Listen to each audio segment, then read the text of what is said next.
Hey y'all, sorry it's been forever. I've been working on a few things. I had my first design project for an Airbnb client, which this is the purpose of this video. I'm trying to just do a cool little transformation, maybe put like a real estate kind of video at the end. I'm not really too sure.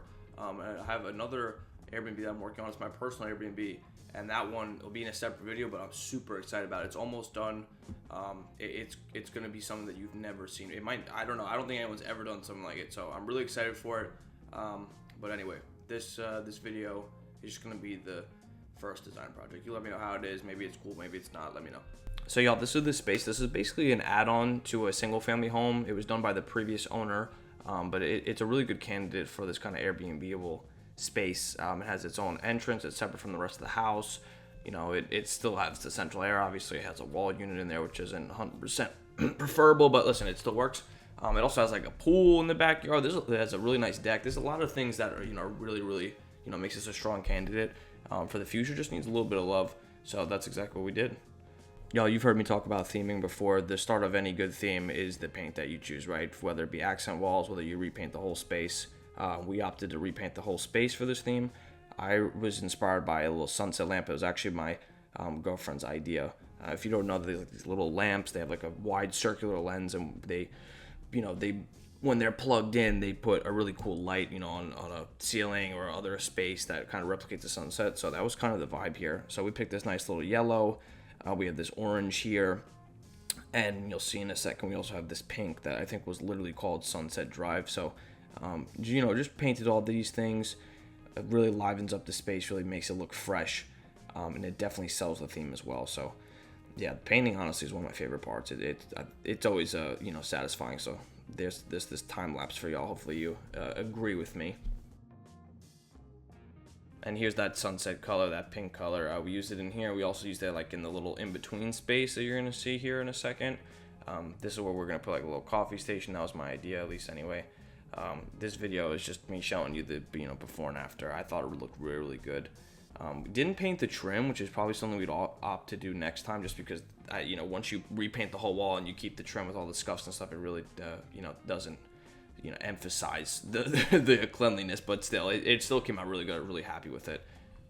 This is just showing you what was there when we had before. We kept the nightstands. We got rid of most of the other stuff, but just as a reference for this transformation, I put these here. So let me know what you think. And y'all, I'm just realizing now that I really didn't take that many videos. This is my first design project, so I probably in the future will be recording everything. But really, a lot of work, even for this little space, a lot of work goes into it. A lot of planning, a lot of trying different things. Amazon's always weird. You order things and they don't come as you like, or they're too small or too big. I ordered things that were just posters that I thought were pictures. So there really was a lot of stuff. I ordered the wrong couch. It was like a way too small. They advertised it being a sleeper, so that was problematic as well. But a lot of things did go into it, I promise you.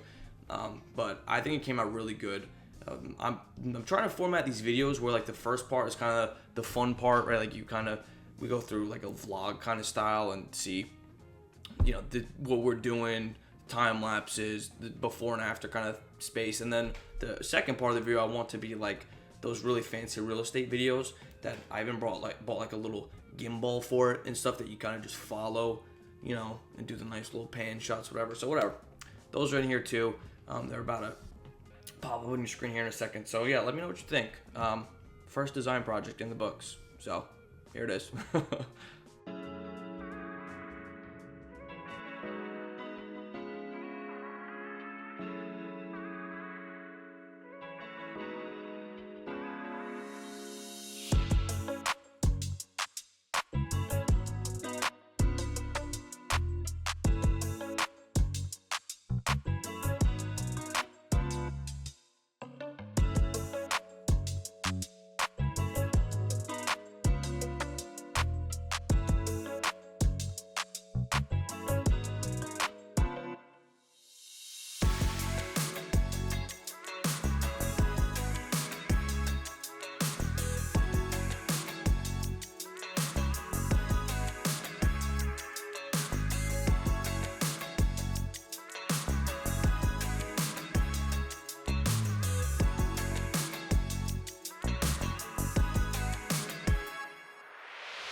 And that's it. That's my first design project.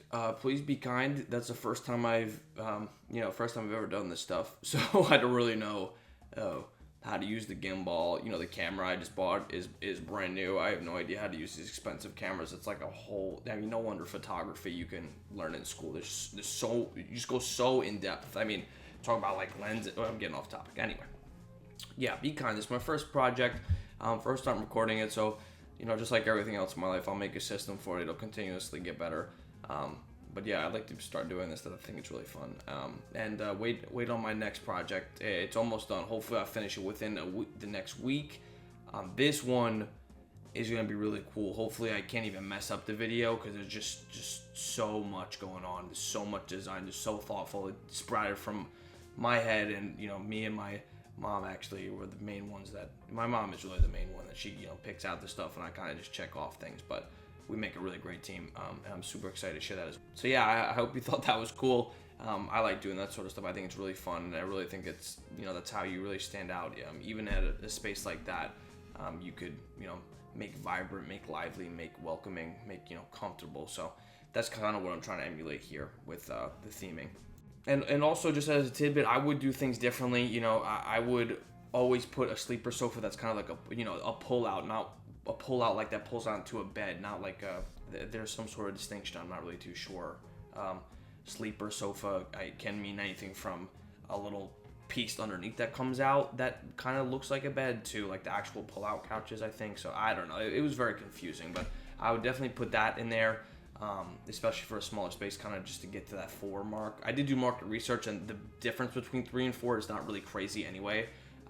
So I wasn't really too butthurt about it, but a few things I would do differently. But overall, I'm pretty proud of it. I think it came out pretty good, and I'll update you, see how it performs.